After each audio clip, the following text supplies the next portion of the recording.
이제 읽은 이 말씀에 보면은 성령이 너희에게 임하시면, 진리의 성령이 오시면 너희를 모든 진리 가운데로 인도하시리라. 예수님이 제자들에게 내가 아직 너희에게 이럴 것이, 가르쳐 줄 것이 많으나 지금은 감당치 못하리라. 예수님이 제자들에게 많은 말씀 3년 반 동안 가르치셨지만은 제자들이 참으로 그걸 깨닫지 못했습니다. 아세요? 너희가 감당치 못한다는 건 못 깨닫는단 말이에요. 그러나 성령이 너희에게 임하시면 너희를 모든 진리 가운데로 인도하시고, 그가 자유로 말하지 않고 오직 듣는 것을 말해요. 성령은 자기 마음대로 말씀하는 게 아니라 주님께 들은 것을, 하나님께 받은 것을 전한다고 말해요. 내 것을 가지고 너희에게 나타내리라. 내 영광을 너희에게 알게 하리라. 이제 그 성령은 주님의 은혜를 깨닫게 하고, 구원받은 사람에게 하나님의 뜻이 무엇인지 깨닫게 하나님의 뜻대로 살도록 도와주신다고 했습니다. 그래서 제자들도 그 3년 반 동안 주님의 말씀 들었지만은 못 깨달았어요. 성령이 오시지 않으면 그것으로 아마 끝났을 거예요. 그러나 예수님 말씀하신 대로 성령이 오시면 내가 너희에게 말한 모든 걸 생각나게 하시리라. 너희에게 성령이 모든 걸 가르치시리라. 주님이 말씀하시지 않은 것까지, 그것이 신약 성경에 그 서신서에 다 있잖아요.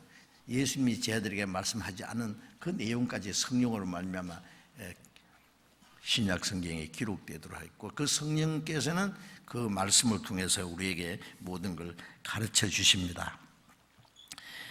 그래서 구원받은 사람은 구원받은 그날부터 하나님 나라에 들어갈 때까지 성령이 같이 계시고, 성령이 지켜주시고, 우리의 연약함을 도와주시고, 우리가 하나님의 말씀을 깨닫게 하시고 우리를 진리 가운데로 인도하는 일을 하시는 겁니다.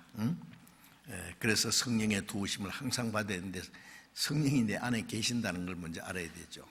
그래서 갈라디아 3장 2절에 너희가 성령을 받은 것은 듣고 믿음으로다. 듣고 믿을 때 죄사함 받고 구원받고 동시에 성령도 받았어요.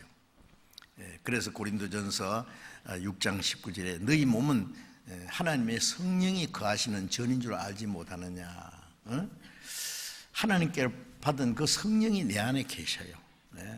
성신이 계시네, 할렐루야 내게 계시네, 좁은 길을 걸으며 밤낮 기뻐하는 것 주의 영이 내게 계심이라.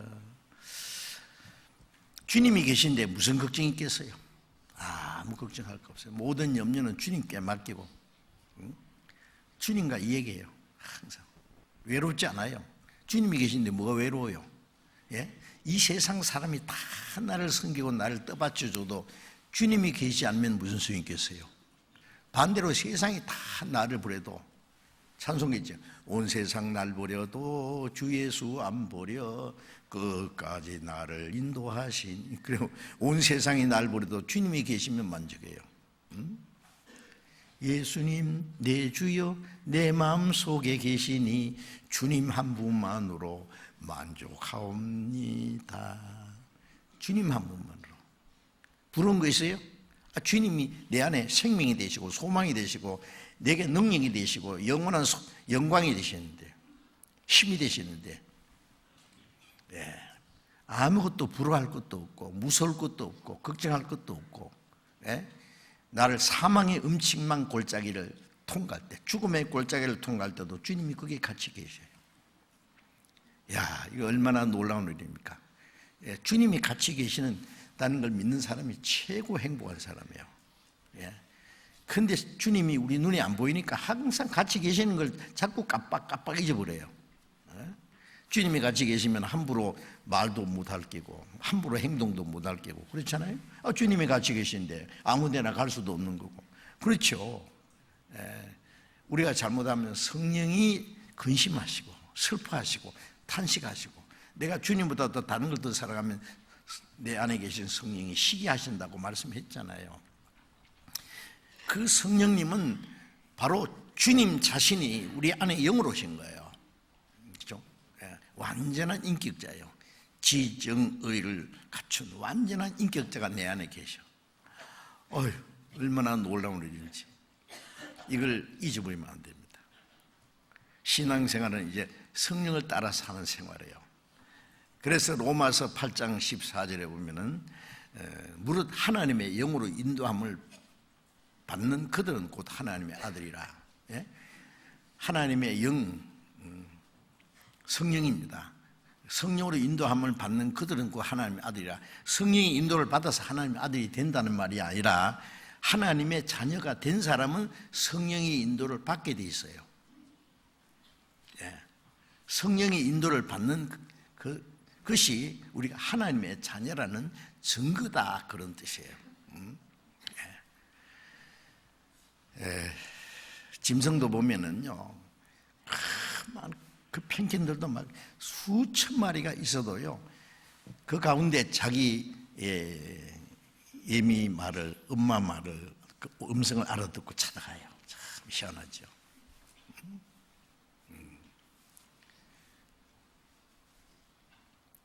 뻐꾸기가 자기 둥지에다 알을 낳지 않고 다른 새 둥지에다가 알을 낳고 살짝 피하면 그 새는 자기 새끼인 줄 알고 알을 잘 품고 정성스럽게 까고 그리고 기르죠. 예? 그런 거 보셨죠? 예.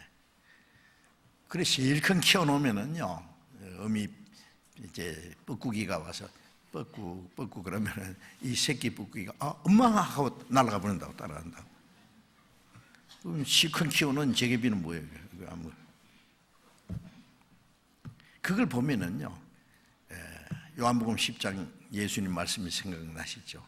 내 양은 내 음성을 들으며 저희는 나를 알면 나를 따르니라. 타인의 음성을 알지 못하는 걸 따르지 않고 도리어 도망하나이다. 주님의 양은 주의 음성을 듣습니다. 내가 내 양을 알고 나도 내 양도 나를 안다. 안다는 것은 인격적인 교제예요. 내 양은 내 음성을 듣고 나를 따르나이다. 자, 우리는 이제 말씀을 통해서 성령이 계시기 때문에 그 성령께서 말씀을 깨닫도록 도와주세요. 우리가 항상 성경을 읽고 외우고 듣고 배우는 가운데 성령의 가르침을 받으려고 노력하셔야 돼요.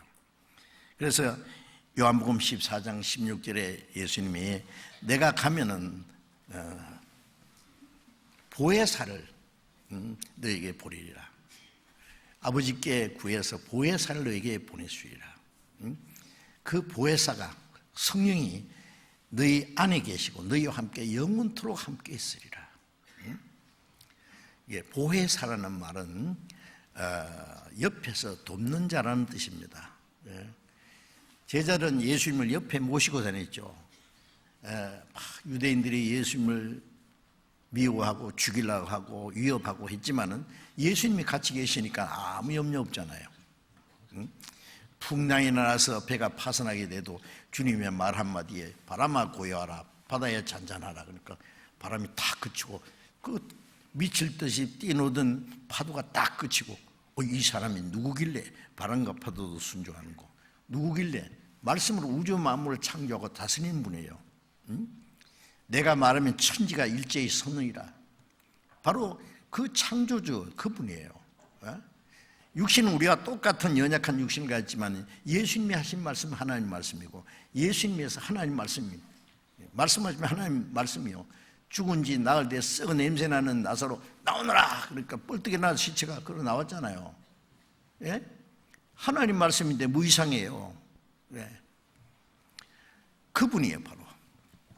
예, 그분을 모시고 다녔는데 예수님이 가신 후에는 제 아들이 우리는 뭐야 이게?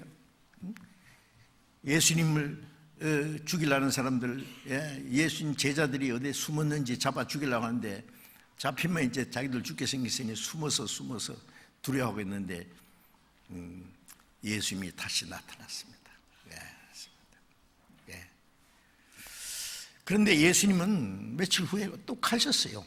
하늘로 올라가셨어요. 부활하신 40일 후에 성천하셨어요. 예수님 말씀하기를 내가 가는 것이 너희에게 유익하다. 내가 가지 않으면은 성령이 오시지 않을 거다. 이제 성령이 오시면 너희와 함께 거하신다. 내가 너희를 고아와 같이 버리지 않고 다시 오리라. 어떻게 성령으로 오셔서 이제는 옆에 모시고 다니는 것이 아니라 그날에 너희가 내 안에 내가 너희 안에 있는 것을 알리라. 주님을 모시고 사니까 주님이 이 세상에 계실 때는 그 유대 땅에 계실 때는 갈릴리 지역에는 계시지 않았어요. 또 다른 지역에 계실 때는 또 예루살렘 쪽에는 안 계셨어요. 그러나 예수님이 가신 후에 성령은 어딘지 계셔요. 어딘지. 구원받은 사람 모든 사람 속에 계셔요. 하나님 보좌 우편에도 앉아 계시고 내 안에도 계셔요. 이걸 우리 머리로 사물에 대한 지식을 가지고 있는 우리 지식으로 이걸 이해하려고 하면 안 돼요. 우리가 천국에 가면은 다 알게 될 거예요. 고린도전서 13장인 대로 그날에는 주께서 나를 아신 것처럼 내가 온전히 알리라. 하나님은 우리의 머리털로 다 하시죠. 그렇죠? 내가 내 속눈썹도 못 세는데 주님은 내 머리털로 세요. 마태복음 10장 30절에 그랬잖아요. 주님은 우리의 마음을 다, 지금도 우리의 생각을 다 뚫어보고 계셔요. 그런데 우리는 주님을 너무 몰라요. 그런데 주님이 우리의 몸까지 주님처럼 변화시킬 때는 주님이 나를 아신 것처럼 내가 온전히 주님을 알게 돼요. 그랬구나. 우리가 지금 알지 못하는 것 그날에 완전히 알게 돼요. 왜? 우리 지식이 하나님처럼 되거든요. 그때는. 자, 그러니까 우리가 우리 머리로 이해 안 된다고 틀렸다고 하면 안 돼요. 아직 우리는 모른다. 모르는 것은 말씀하신 대로 믿어야 돼요. 하나님의 능력을. 자, 어쨌든 성령이 우리 안에 계신다는 것은 너무 확실한 사실입니다. 그런데 요한복음 3장 5절에 너희가 물과 성령으로 거듭나지 않으면 하나님 나라에 들어갈 수 없느니라 그러셨잖아요. 물과 성령.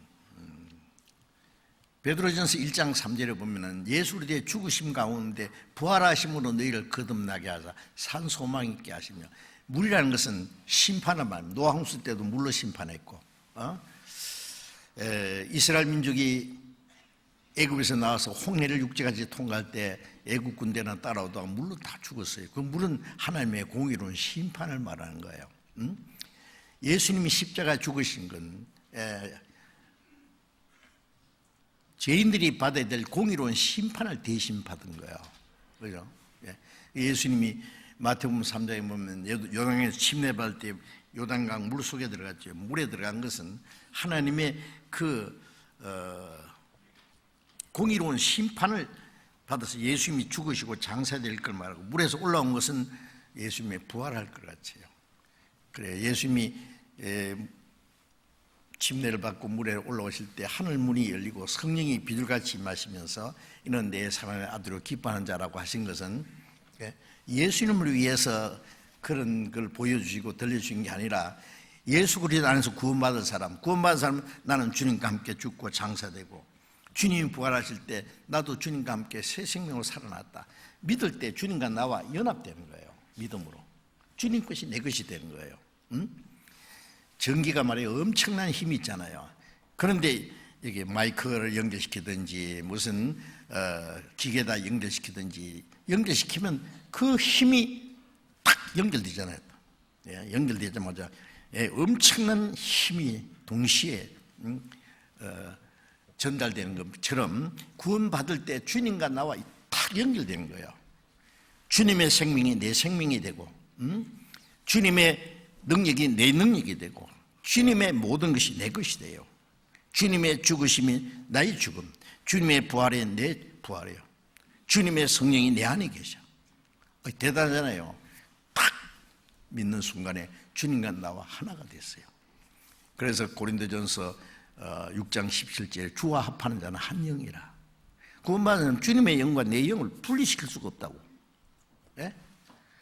불을 이 쇠를 불 속에 집어넣으면 불이 쇠 속에서 파랗게 되죠. 불과 쇠가 하나 된 거예요. 분리시킬 수 없어요. 불도 되고 쇠도 돼요. 주님이 내 안에, 내가 주님 안에. 분리시킬 수 없어요. 그래서 예수님의 죽으심으로 우리 죄 사해 준 것, 그게 물이에요. 심판이에요. 부활하심으로 새 생명으로. 그걸 믿을 때 성령이 오셨어요. 그리고 이는 내 사랑하는 아들이요 기뻐하는 자라고 하는 예수님께 들리는 음성은 구원받을 때 성령이 친히 우리 영으로 더불어 우리가 하나님의 장년이 증가하시나니 그 사실을 우리에게 가르치는 거예요.